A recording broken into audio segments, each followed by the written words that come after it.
the whole sequencing of events where Donald Trump has always been the master of being able to deflect, and yet it's not working this time. I think he must be in a panic because honestly, I mean, it's almost like it's not a mystery. He clearly is all over these files. Who is held to account for Epstein's crimes if Ghislaine Maxwell walks free? I mean, that would take some selling by Donald Trump. Well, I mean, the whole scam of Trumpland is like based on the fact that he thinks his base is stupid. I mean, he said so. He said I could shoot somebody on Fifth Avenue and they would still follow me.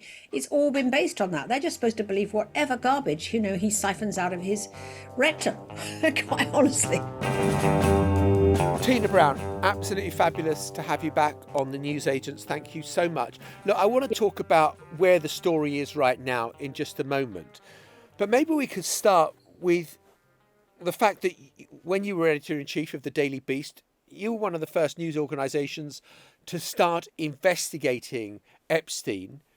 Did you ever come across him yourself? Yes, I did. I mean, we were actually the first news organization to dig into and expose the sweetheart deal that Epstein had made with the Florida justice system, in which they bargained down multiple complaints from young girls about his assaulting them into a slap on the wrist charge of him soliciting two charges of two prostitution underage girls, and they gave him for that a kind of work release program sentence where he didn't even have to go behind bars. And it was like he served 13 months and then he was out back on the New York scene. And the journalist who brought that story to me was actually a sex trafficking activist. She wasn't really a journalist, but she had been interviewing a Mexican child sex trafficker in prison who made the comment, most of the girls we bring in are, we take them to rich sort of party people in Miami. And she was sort of stunned because she thought that his business was really with cartels. And she then sort of connected it to a small item in a Palm Beach paper, which said that Jeffrey Epstein, who was someone she had known from New York, had been arrested and had a small sentence, took her to the Palm Beach police stations, went through the files, and then her hair's on fire because what she reads is that there are so many girls who had complained. It was outrageous. It's like, how did this case get down to a slap on the wrist? That's what sort of set us on our journey. That was the story that she brought to me, and which ended in a sort of 6-part investigation into the depraved world of Jeffrey Epstein. And did Jeffrey Epstein push back? Did he threaten? What happened? Yes, well, what happened is that we published the first piece, and I got a call from Epstein's lawyer saying, this is outrageous. These pieces are not, right. You really can't do this. We went on. Then I got a call from Epstein, who I had met at one of the Clinton Global Initiative opening receptions, and saw him. I didn't make a deep connection with him. He was a sort of cold-eyed operator who was working in the room, looking over my shoulder, at anybody more important. But I had met him. I'd met him enough that twice I think I met him there. So he knew, he could call me. He knew him. He knew me. So he called me and he said, look, this woman, Conchita Sarnoff, who wrote this piece, is a well-known nutcase. This is outrageous. I'm going to sue you, etc. So again, we ignored him. I then subsequently went out for lunch one day at the Daily Beast during the course of these stories running. I came back from lunch we had glass offices in that time. They were downtown in Barry Diller's glass building downtown. I came back to my glass-walled office, and there, sitting at my desk, waiting for me, was, guess who? Jeffrey Epstein. Now, I, to this day, have absolutely no idea how he got past the security desk. It's a tough security desk. I was there the other day, same guys. I mean, you get to get your picture taken. And how Jeffrey Epstein got in, I don't know, but it kind of speaks to his conmanship, essentially, that he would always get where he wanted to get. He was sitting in there waiting for me. And I literally stood by the door, and I said, Jeffrey, what are you doing here? He said, I wanted to say to you, to speak to you in person. I said, we've already had this conversation via the lawyers. He said, just stop. And he looked at me with these kind of cold, snaky eyes. It was just ice, and it was very intimidating. And I said, look, Jeffrey, if you have something to say, you should talk to our lawyers. You shouldn't really be here. He said, just stop. And if you don't stop, there are going to be consequences. And he got up and he left the room. So I was extremely rattled because, having this guy sitting in my room, what the hell? And I waited for a kind of flurry of legal letters, etc. Strangely, there weren't. And I think that he'd made a computation which was accurate at the time, which is that if he didn't fan it, it would sort of go away. And that's because in these pre-Me Too days, because this was like 2013, I think it was, there wasn't the same interest in sort of young girls and men and powerful men abusing them and stuff. People didn't really pick up big on it because Jeffrey Epstein wasn't a figure, really. I mean, he was a sort of financial cafe society Manhattan guy, who was sometimes in the columns, but he wasn't like a household name or anything at all at that time. So he didn't get major pickup. He got a little bit, not enough for it to disturb Epstein. And actually what he did do instead was to send out like a flurry of stuff about his philanthropy. There was suddenly all kinds of pieces everywhere about his philanthropy with Harvard and his philanthropy with this, philanthropy with that. So he basically went on a kind of, philanthropy charm offensive. And as far as he was concerned, it went away. Left us feeling extremely rattled and pleased that we'd actually done this story.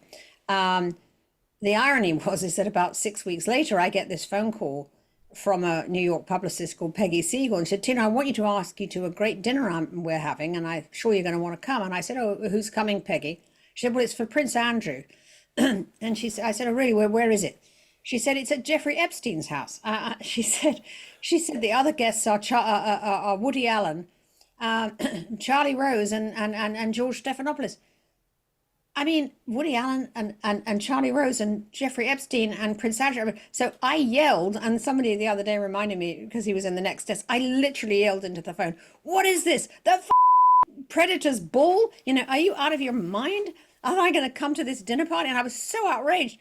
I think I was outraged on two counts. Not only that, I was so offended, like we'd done this 6-part series and she obviously hadn't read it. And secondly, I was doing a lot of work at that time, with Women in the World, the summits that I created, which is about giving voice to women who've been sort of abused and trafficked. And she was asking me to this outrageous dinner party. So anyway, that dinner party became a sort of night of shame in Manhattan in subsequent accounts. So I was very glad that I wasn't at it. Although I have to say, in some ways, I'm really sad I wasn't. Because, I mean, this was like epic. This was like the cartoon of the story, essentially, was these guys at Jeffrey Epstein's house. But it also shows, post his case where he'd been accused of being a pedophile, it was all still rolling around. It was all still going on. He was still having dinner parties for Prince Andrew, and the other people. One of the other people there was Katie Couric, the excellent, the morning host, and George Stephanopoulos, who, I think went out of journalistic interest. And, so she was rallying society for Jeffrey Epstein, and it was still working, although it didn't work with me. I'm actually pleased to say. Well, that's such a fascinating insight on two levels, in the sense that New York society is on one hand very big, but it's also kind of very small, that if you are, in the circle and moving in the right circles, then this is what you get invited to. But also that sense that this was a different era when, yes, these powerful men with a certain elan could, be everywhere, and with attractive young women. And Donald Trump was part of that world in that era. That's right. I mean, there was no cancel culture at that point. Now, Trump, he was a very, very good friend of Epstein's. I mean, Trump is such a kind of adolescent, I mean, he really is. He's like pathetically sort of, the whole thing where he's caught on tape saying, yeah, I grab him by the pussy. I mean, he's a braggart about sex. He's an ogler, I mean, he loved to, there's a great little piece of videotape where you see him and Epstein at a party, and they're clearly talking about women, and it's all like, you can tell that he's saying like, look, what about her? She's pretty great. What do you want to do with her? There's a kind of ogling adolescent attitude to models. It was all about models.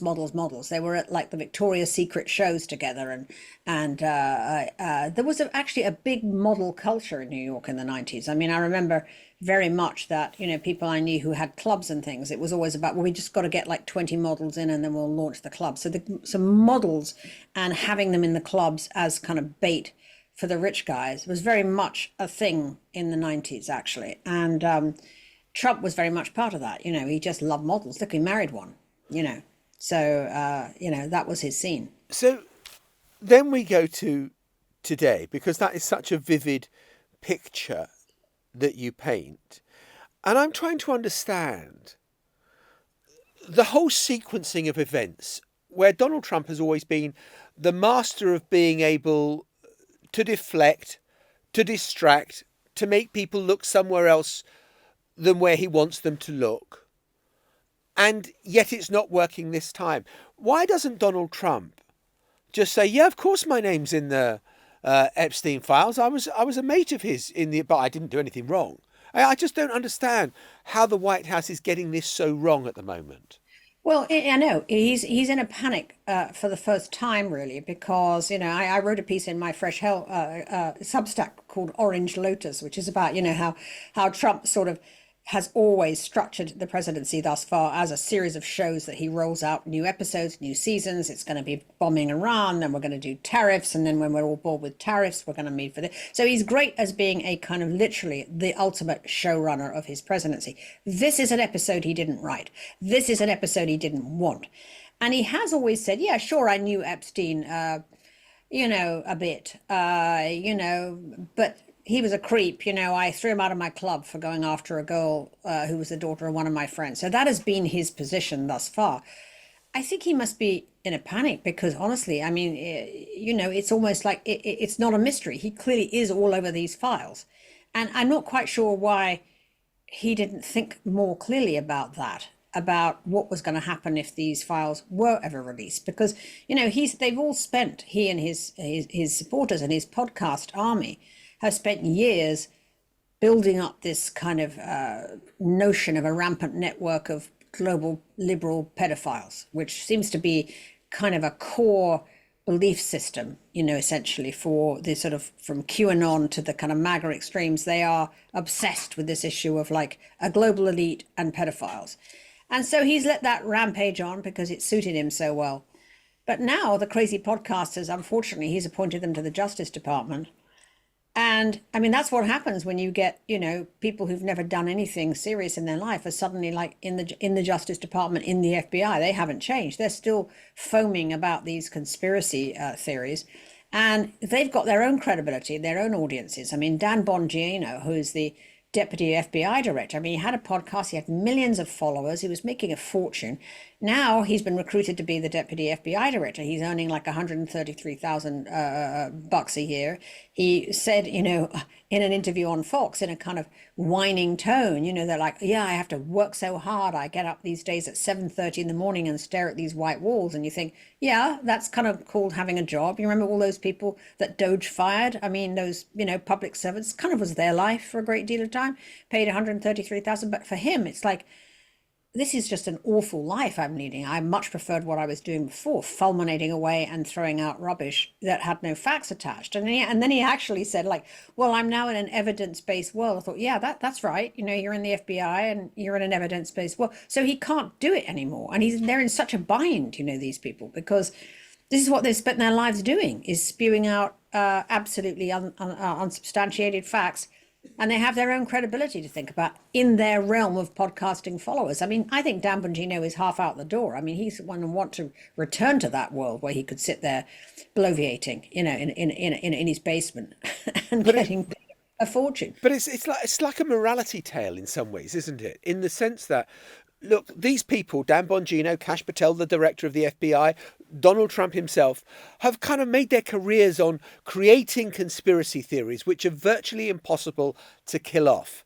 They have given oxygen to the idea that there is this thing called the Epstein files, full of powerful, influential people, as you say, the QAnon theory of this paedophile ring.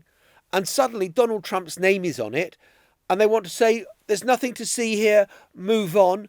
And not surprisingly, those people who've been fed on conspiracy theories are saying, hang on, I do want to see. That's right. And, to me, one of the critical sort of tells, essentially, there was a kind of pastiche of different podcasters, saying how angry they are with about the Epstein files the other day on TV. One of them, Candace Owen, who is a kind of great, MAGA conspiracy theorist. She's an anti-vaxxer, anti-Semite, anti-crazy woman.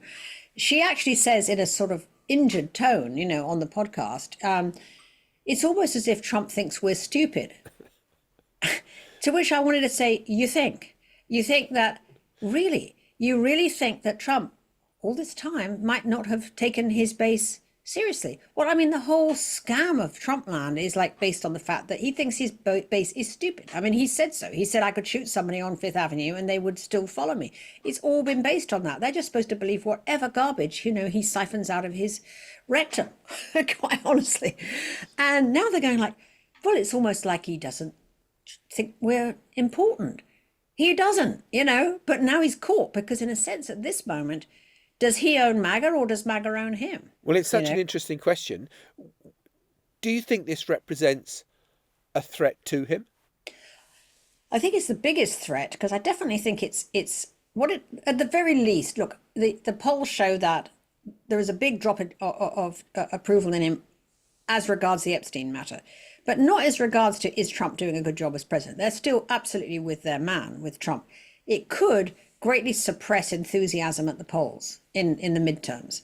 It could suppress that enthusiasm, instead of MAGA rushing to help him out in the midterms, which are coming, which are, like your by-elections, which are going to be very critical because, the House and Senate majority is so small that, if they lose it, my God, I mean, that will be so great for the Democrats. So it's a slim margin, and he knows that. If this suppresses enthusiasm, that's a problem for him. And I think at the very least, you could say, I wouldn't go as far as to say this is the sort of the thing that will turn his base off. But there's this chink in the armor now, this little bad suspicion that Trump has committed bad faith. Because the interesting thing about MAGA, and it is really interesting, is like they really believe that Trump speaks to them. There was a very interesting documentary, actually, that Nancy Pelosi's daughter, Alexandra Pelosi, who's a really good filmmaker, made with the January the 6ers, who were sort of at that point, they'd been put in prison and they were coming out. And this was before they were pardoned.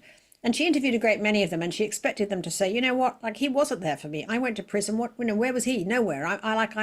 This has just been, it's ruined my life. Not at all. They all said the same thing. I'd do it again.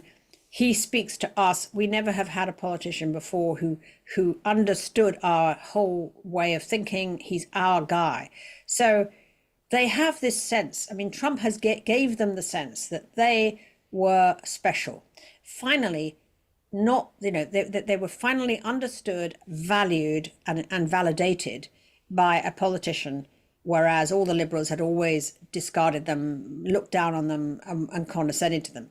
So that is a really tight bond. I mean, that is the tight bond of MAGA with Trump.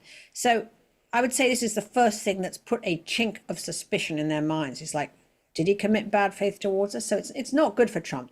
But, for the last 10 years, I was just talking to someone last night, every few weeks we'll go, well, that's it. This is, what he's just done. That's the end. Trump, I mean, this case, this, grabber by the pussy, saying that John McCain, was not a war hero. I mean, how many times, like, every time he says one of these things and people go, oh, that's the end of Trump. He's never going to survive this. Never true. Always he found a way, Teflon, to get through it. So I would be loath to say this is the thing, that's going to do him in, because he always does seem to find a way to get through it, doesn't he? But I guess the power of what we're in at the moment is the thing that always struck me covering Trump was that his base never thought of him as a politician. They thought that he was like them. And yet the dissembling that we've seen, the cover up over what was in the Epstein files, Pam Bondi saying we're closing the case now a month after they find out that Donald Trump's name is all over it. It just sounds like a politician. It totally does. And I mean, I think, we underestimate the unusualness of the fact that he's now dispatched his deputy justice, person in the Justice Department, Todd Blanche, who until this time had always been one of Trump's criminal lawyers. I mean, every single person of seniority now in the Justice Department and the FBI were former Trump criminal lawyers, everyone. So he's dispatching the deputy AG to the Tallahassee prison now to have this interview with Ghislaine Epstein. This is absolutely unique. I mean, there's no way that the deputy AG would be sent to a prison to interview essentially a lowly prisoner. They would just simply dispatch one of their investigators to go and interview her. So that sort of shows essentially they're so desperate to find something with Ghislaine or offer this. But you see, where's that going to get them? Because if Ghislaine has anything that she could try to sort of use to commute her own sentence, because I mean, she, at this point, if she had anything that could get her out of prison and where she's supposed to be malingering for the next 20 years, she'll use it. But I mean, if they take that information and it has any real relevance of any kind, and I can't see that it will, and then they have to give her a deal to come out, how's that going to please MAGA? What? You've just let out the primary, procuress, of Jeffrey Epstein. You're not going to be able to do that. So it's just another distraction, frankly. And then his new thing of trying to launch this new idea that Obama, in a kind of almost treasonous act, launch this Russia investigation simply to sort of throw the election to Hillary, which is now the big reveal that he's done. I don't think people give a damn about the Russia thing anymore. That's really old potatoes. That is Trump off his game. I mean, he's wrong about that. Nobody cares about the Russia investigation, and they don't give a damn about what Obama did in 2000 and whatever the hell. The news cycle moves so quickly. And anyway, the Russia investigation, how does that compete with pedophilia and billionaires? I mean, come on, which show would you rather watch? I'm finding it very unnerving because it's like you're reading my questions, because my next question to you was going to be about Ghislaine Maxwell and Yeah. what is going on there. It's a very curious thing that the deputy AG is going to see her. And what do you think? What do you think is going on there? Well, look, I think it would be a dream, wouldn't it, if she said, that letter that the Wall Street Journal published, he didn't actually write that. That would be a win if she would say that. I'd say it if I was facing 20 years in prison. But unfortunately, Ghislaine doesn't have much of a good track record. I mean, she was already convicted on 2 counts of perjury in the libel defamation case that Virginia Giuffre launched with her. So she's already perjured herself in court before she even got this other sentence, on the sex trafficking stuff. And, I don't know what she could give. I mean, if she turned around, she could do perhaps 2 things. She could say that. She could name 6 prominent Democrats, all of whom were pedophiles. But it still begs the question, what was Donald Trump doing in all of this?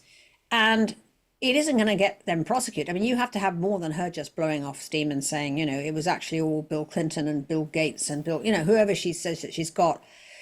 I actually question really whether she really has anything at this point. I mean, the trouble is that, if Ghislaine's primary mistake was Epstein killing himself, because she couldn't turn him over. I mean, it was crushing for her that happened, because she became like the surrogate for Jeffrey Epstein. So she's MAGA's surrogate for Jeffrey Epstein, and I don't see how she gets out. It's impossible, isn't it, to see how Yeah. it ends up that there is nobody who is held to account for Epstein's crimes if Ghislaine Maxwell walks free. I mean, that would take some selling by Donald Trump, and he is the marketeer extraordinaire, but even that would be testing his abilities. I don't see how he spins that. I truly don't. I mean, we don't know what she has, if she has anything at this point. I mean, I was quite surprised that they had never interviewed her before in the Justice Department, but I gather it was because, she was claiming innocence. And so she didn't want a plea deal because her point was that I'm innocent and she wanted to have a trial.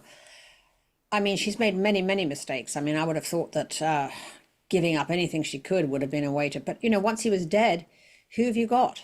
I mean, I don't know how much she has. And I don't think, I mean, Dershowitz has said, there are no names, in this file. There are no sort of videotapes. I don't know what to believe on his part.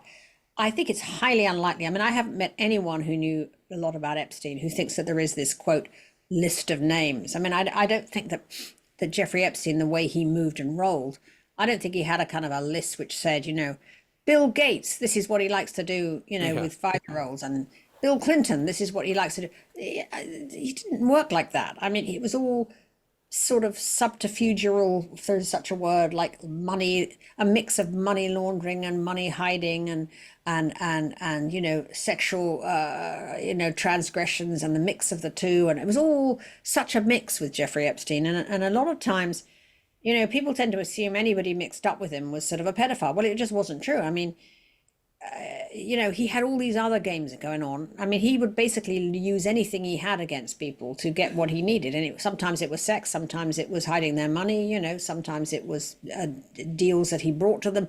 So he had many ways of operating, all of them dubious, but it involved this giant network that sometimes overlapped. Sometimes it was money and sex. There's a couple I can think of that were clearly that. Tina, can we talk now about the journalism? Because I suppose some will find it striking, I certainly do, that Rupert Murdoch's Wall Street Journal has sort of been leading the charge on this, when it was Rupert Murdoch's Fox News that got sued for $787 million over the Dominion voting machine nonsense that they spewed out after the 2020 election. And yet, here we see the Wall Street Journal standing tough against Donald Trump. Well, I mean, first of all, kudos to Emma Tucker, the editor of the Journal, who I think is doing a fantastic job at the moment of, breaking stories and hanging tough and being altogether a superb editor, actually. I think that what people don't realize about Murdoch is that although with the Fox side of things, he absolutely is, that's a codependent relationship with Trump. He does feel somewhat differently about his newspapers in that, he is a tabloid man to his core. I mean, empty his veins and out will come, tabloid ink. So one of the things that Murdoch loves most, is a sex scandal. I mean, he's a huge gossip, Murdoch, and I'm told that he calls like the editors, his various editors, 2 or 3 times a day with like, what do you think about this and who's up and who's down and like, who's sleeping with who, and like he loves tabloid gossip and he always has.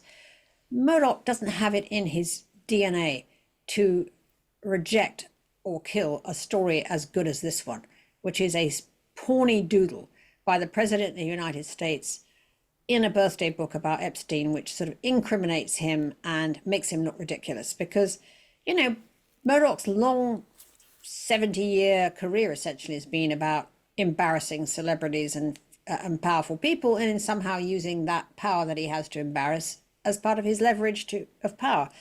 So this would be a story that he would not be able to resist.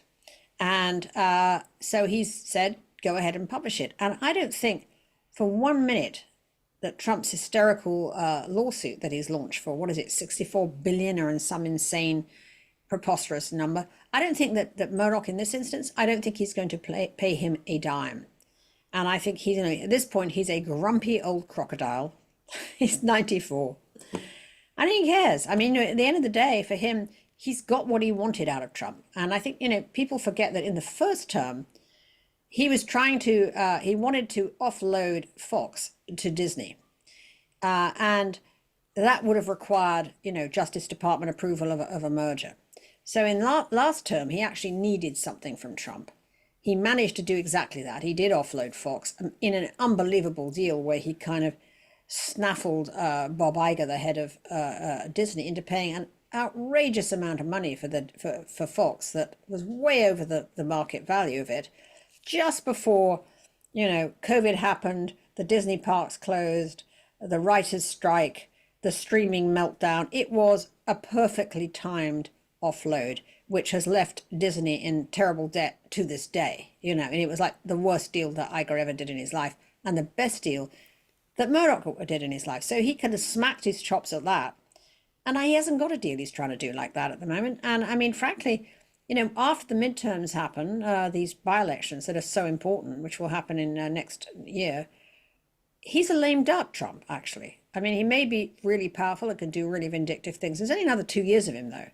And Murdoch, he's a bit like Queen Elizabeth II in this sense. It's like, presidents have come and gone. He's been there for like 70 years or whatever. I mean, it's like power comes and goes, and you've always got to have your eye trained on who's coming up. And he spends a lot of time at the moment calling around saying, like, who should we, he got it wrong last time. They backed Ron DeSantis for president, and that was a bust. That was a bad bet.